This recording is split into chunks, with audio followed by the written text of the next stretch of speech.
Hello everyone, I hope you all are fine.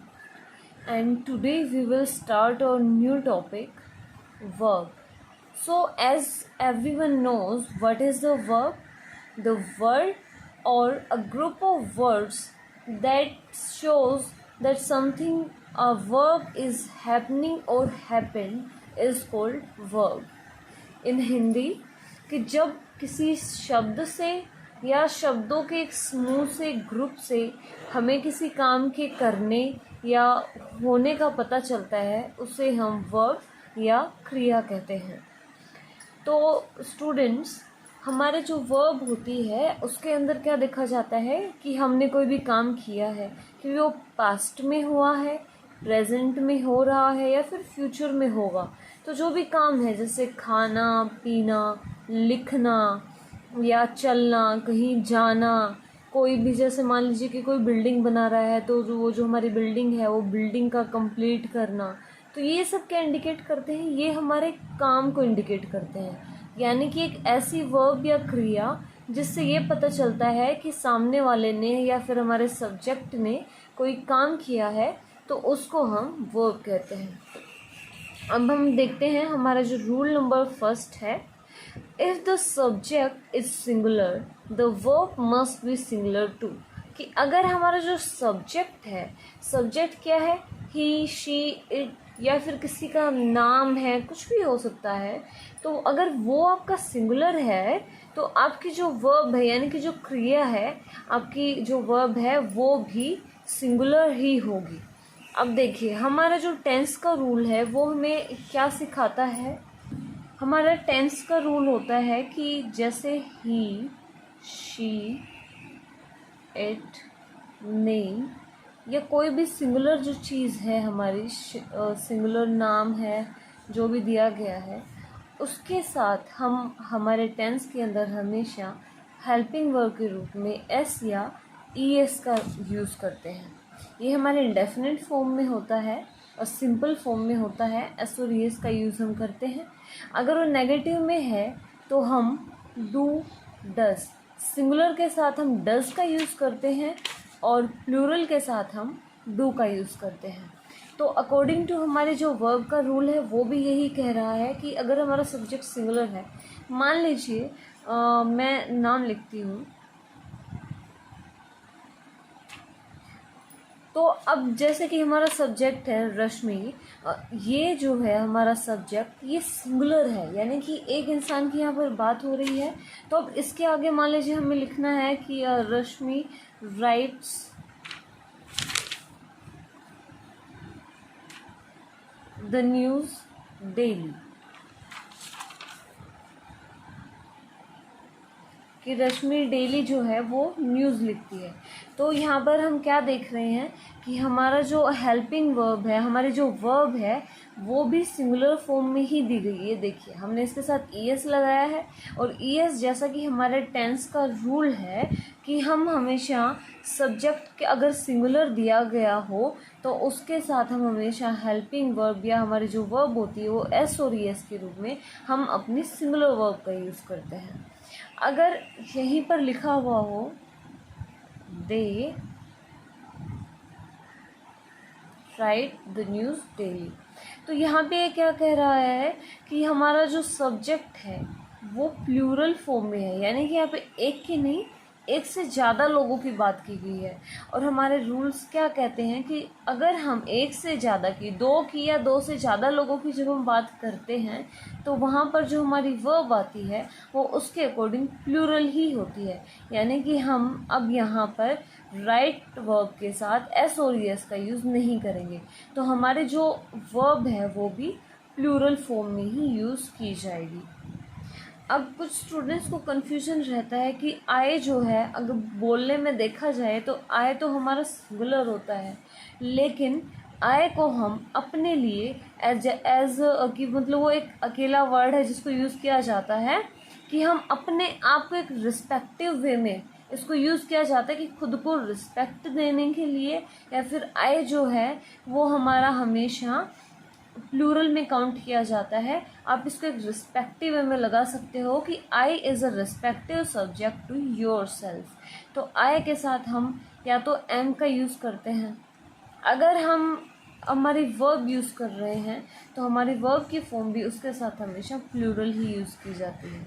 जैसे I do my work, मैं अपना काम करता हूँ या करती हूँ। तो जैसे कि हम आई को प्लूरल में काउंट करते हैं तो इसके साथ जो हमारी वर्ब है वो भी प्लूरल ही होगी। अगर आई की जगह यहाँ पर ही होता तो हम डू के साथ ईएस का यूज़ करते। तो अगर हमारी वर्ब सिंगुलर है, हमारा सब्जेक्ट अगर सिंगुलर है तो उसके साथ हमारी वर्ब भी सिंगुलर ही यूज़ की जाएगी। अब हमारा सेकंड रूल है, if the subject is plural the verb must also be plural. मैंने आपको अभी अभी समझाया है कि अगर हमारी जो वर्ब है वो प्लूरल, हमारा जो सब्जेक्ट है अगर वो प्लूरल है तो हमारी वर्ब की फॉर्म भी प्लूरल ही यूज़ की जाएगी। ये देखिए, दे राइट एवरी डे, और ऊपर वाले सेंटेंस में था she writes every day. Third rule है, व्हेन टू और मोर नाउन्स और pronouns connected by and use a plural verb, कि अगर हमारे दो या दो से ज़्यादा ही नाउन्स या फिर जो प्रोनाउंस हैं अगर उनको एंड के द्वारा कनेक्ट किया गया, यानी कि दो चीज़ों को जब एंड के द्वारा जोड़ा जाता है तो हम हमेशा प्लूरल वर्ब का यूज़ करते हैं। अब जैसे देखिए, अगर हम सेंटेंस लिखें I and he are going to Delhi, यानी कि मैं और वो दिल्ली जा रहे हैं। और एक हमारा सेंटेंस होता है,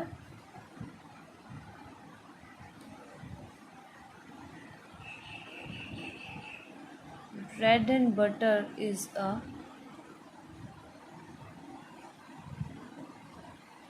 कंप्लीट मील और फूड। तो अब कई बच्चों को कन्फ्यूज़न हो जाता है कि ब्रेड एंड बटर भी तो दो अलग अलग चीज़ें, उनको भी तो हमने एंड के साथ जोड़ा हुआ है, तो वहाँ पर हम इसका यूज़ क्यों करते हैं, और यहाँ पर भी आई एंड ही को भी तो हमने मतलब एंड के साथ जोड़ा हुआ है, तो यहाँ पर आर का यूज़ क्यों किया गया है। तो ये देखिए स्टूडेंट, सबसे पहले कि यहाँ पर जो ये बात कर रहा है ब्रेड एंड बटर, कि जो ब्रेड है और जो मक्खन है, जो बटर है, वो एक कंप्लीट फूड है, यानी कि यहाँ पे एंड यूज़ किया गया है, लेकिन ये जो चीज़ है वो एक चीज़ की ओर संकेत कर रही है, यानी कि ये दोनों चीज़ें मिलकर एक चीज़ बनाती है। ब्रेड को आप बटर के ऊपर लगाते हो तो वो आपका एक कंप्लीट भोजन बन जाता है, एक कंप्लीट मील बन जाता है। तो जब दो चीज़ें जुड़कर, एंड के साथ जुड़कर भी अगर वो एक चीज़ को इंडिकेट कर रही हैं तो वहाँ पर हमारे जो वर्ब फॉर्म है वो सिमिलर होती है। लेकिन यहाँ पर देखिए, आई एंड ही, यानी कि मैं और वो, ये दो अलग चीज़ें हैं, आप इनको कनेक्ट नहीं कर सकते हो। एंड के थ्रू दोनों को जोड़ा गया है कि मैं और वो, हम दोनों जा रहे हैं, लेकिन ये दोनों चीज़ें मिलकर एक चीज़ को तो इंडिकेट नहीं कर रही हैं। जैसे ब्रेड और बटर को मिला के भोजन बनाया जाता है, तो आई एंड ही को मिला के हम एक आदमी तो नहीं बना सकते। तो यानी कि ये जो दो चीज़ें हैं वो अलग अलग चीज़ों को रिप्रेजेंट कर रही हैं। तो अगर दो चीज़ों को, नाउन्स को या प्रोनाउंस को एंड के साथ जोड़ा गया हो तो वहाँ पर हम हमेशा प्लूरल वर्ब फॉर्म का यूज़ करेंगे। अब हम नेक्स्ट रूल देखते हैं। देखिए, एक और इसका एग्जांपल दिखाती हूँ। The doctoral student and the committee members right every day, कि जो डॉक्टरल स्टूडेंट हैं, जो डॉक्टरेट के जो स्टूडेंट्स हैं वो, और जो कमेटी के मेंबर्स हैं वो हर रोज़ लिखते हैं। यानी कि ये दो अलग अलग लोगों को इंडिकेट कर रहा है कि डॉक्टरल के जो स्टूडेंट हैं वे हैं, और कमेटी के मेंबर्स यानी कि दो से ज़्यादा लोगों को दिखाया गया है, और ये दोनों ही जुड़कर एक चीज़ नहीं बना रहे हैं, वो अलग अलग हैं। जब उनको एंड के साथ जोड़ा जा रहा है तो यानी कि उनकी संख्या बढ़ गई है और भी, और इसलिए वहाँ पर हम प्लूरल वर्ब फॉर्म का यूज़ करेंगे। यहाँ तक आप लोगों को समझ आया होगा। अगर कोई भी प्रॉब्लम है तो मुझे बता दें। और एक चीज़ मैं कंफर्म कर देती हूँ कि ये जितने भी टॉपिक अभी हम कर रहे हैं, अगर आप लोग चाहते हैं कि ये टॉपिक मैं दोबारा से आप लोगों को घर जाके बोर्ड पे करवाऊँ तो ऑफ कोर्स मैं करवा दूँगी। जैसे कि मैंने बताया था कि I am out of the state, तो मेरे पास यहाँ पर अभी सोर्स अवेलेबल नहीं है। तो जैसे ही मैं घर जाती हूँ तो आप लोगों को बोर्ड पे भी करवाया जाएगा। आगे का तो हम सब बोर्ड पे करेंगे ही जाने के बाद, लेकिन अगर आप चाहते हैं कि जो टॉपिक अभी हम कर रहे हैं इन टॉपिक्स को भी अगर आपको बोर्ड के ऊपर करवाया जाए तो आप प्लीज़ मुझे बता दें, हम दोबारा करेंगे, कोई परेशानी की बात नहीं है। अब देखिए हमारा नेक्स्ट रूल है when there is one subject, यानी कि जब एक जगह पर हमारा एक सब्जेक्ट है and more than one verb, लेकिन वर्ब वहाँ पर ज़्यादा दी गई हैं, दो से ज़्यादा, एक से ज़्यादा वर्ब अगर है, मान ली मतलब कि अगर हमारा सब्जेक्ट एक ही है लेकिन जो वर्ब है, जो काम है हमारे, वो एक से ज़्यादा हैं, तो हम क्या करेंगे, the verb throughout the sentence must agree with the subject, कि वहाँ पर जितनी भी वर्ब दी गई हैं, चाहे एक इंसान ने 3 काम किए हैं चाहे 4 काम किए हैं, उसके साथ जो वर्ब है वो सब्जेक्ट के अकॉर्डिंग ही रहेगी। यानी कि अगर वो पास्ट फॉर्म में है अगर, तो हम उसको जितनी भी वर्ब उसके अंदर दी गई हैं 1 2 3 वो सभी पास्ट फॉर्म में होंगी। हमारा सब्जेक्ट अगर सिंगुलर है, अगर वो सिंगुलर सब्जेक्ट है तो हमारे जो वर्ब होंगी वो सिंगुलर के अकॉर्डिंग ही आएंगी। लेकिन अगर हमारा सब्जेक्ट प्लूरल है तो हम हमारी वर्ब को प्लूरल फॉर्म में ही लिखेंगे।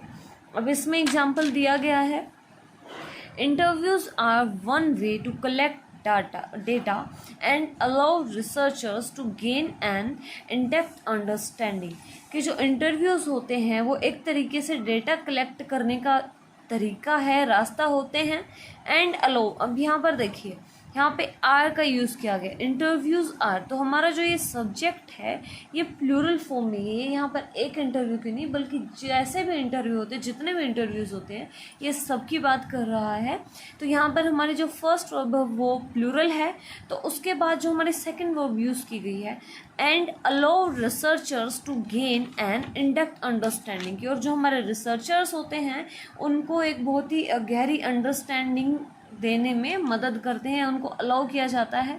एंड अलाउ, तो अलाउ क्या है, ये भी हमारी वर्ब है, हमारी क्रिया की फॉर्म है, तो इसको भी हमने इसके अकॉर्डिंग, ये प्लूरल था तो हमने इसको भी प्लूरल फॉर्म में ही यूज़ किया है। तो कहने का रूल का सिंपल सा तरीका है कि अगर आपका सब्जेक्ट सिंगुलर फॉर्म में है तो उसके बाद जितनी भी वर्ब्स आती हैं 2 3 4 वो सारी उस सिंगुलर सब्जेक्ट के अकॉर्डिंग सिंगुलर लिखी जाएंगी। अगर आपका सब्जेक्ट प्लूरल है तो हमारे जो वर्ब फॉर्म है वो भी प्लूरल ही होंगी। एक और एग्जाम्पल हम इसका लिखते हैं कि workers are allowed for the break and having their lunch। तो यहाँ पे क्या कह रहा है, वर्कर्स, यहाँ पर भी जो हमारा सब्जेक्ट है वो प्लूरल फॉर्म में है, तो उसके बाद हमारी जो वर्ब यूज़ हुई है वो आर है, यानी कि वो भी प्लूरल फॉर्म है। तो workers are allowed for the break, कि उनको ब्रेक के लिए अलाउ किया गया है। एंड हैविंग देयर लंच, और वो अपना लंच कर रहे हैं। तो अब जो हमारा हैव है वो भी हमारी प्लूरल फॉर्म होती है, तो वर्कर्स के अकॉर्डिंग यहाँ पर भी हमने अपनी प्लूरल वर्ब का यूज़ किया है। Have is a plural verb, और अगर यहाँ पर वर्कर होता या फिर कोई ही शी या कोई और सिंगुलर सब्जेक्ट होता तो आर की जगह इज़ का यूज़ होता और हैविंग की जगह हैज़ का यूज़ करते सेंटेंस के अकॉर्डिंग। तो चलिए नेक्स्ट है, when a phrase comes between the subject and the verb, remember that the verb still agrees with the subject. Note the noun or pronoun in the phrase following the subject of the sentence. तो ये कह रहा है कि एक जब phrase comes between the subject and the verb, कि अगर किसी सब्जेक्ट और वर्ब के बीच में एक फ्रेज का यूज़ किया जाता है, यानी कि उनको जो वर्ड कनेक्ट जिसको हम बोलते हैं, अगर वो यूज़ किया जाता है, जैसे एज सून एज है, एज वेल एज है, एज पॉसिबल है, कुछ भी हो सकता है।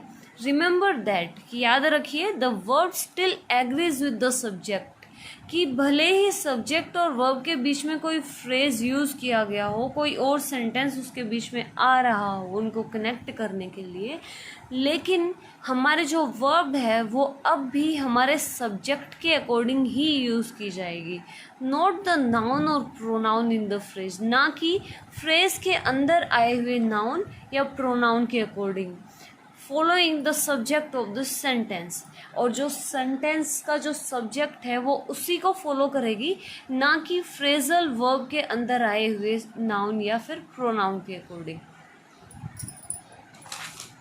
The student as well as the committee members is excited, कि स्टूडेंट्स के साथ साथ जो कमेटी मेंबर्स हैं वो भी बहुत ही एक्साइटेड हैं।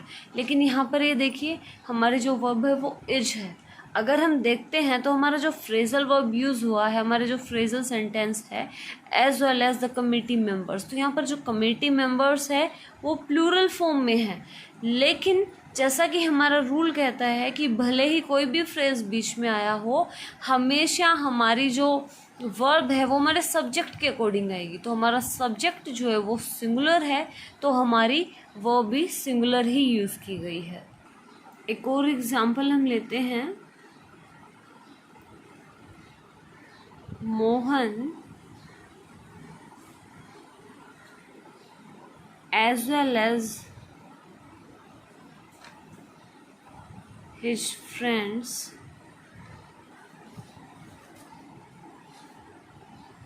leaves today, कि मोहन के साथ साथ उसके दोस्त भी आज चले गए हैं और जगह छोड़ चुके हैं। तो यहाँ पर भी हमारे जो वर्ब है, लीव जो हमारी वर्ब है वो हमारे सब्जेक्ट, सिंगुलर सब्जेक्ट मोहन के अकॉर्डिंग यूज़ की गई है। तो आप समझ गए होंगे कि भले ही कोई भी फ्रेज बीच में आया हुआ हो, लेकिन हमारी जो वर्ब होगी वो हमेशा हमारे सब्जेक्ट के अकॉर्डिंग ही चेंज की जाएगी या लिखी जाएगी।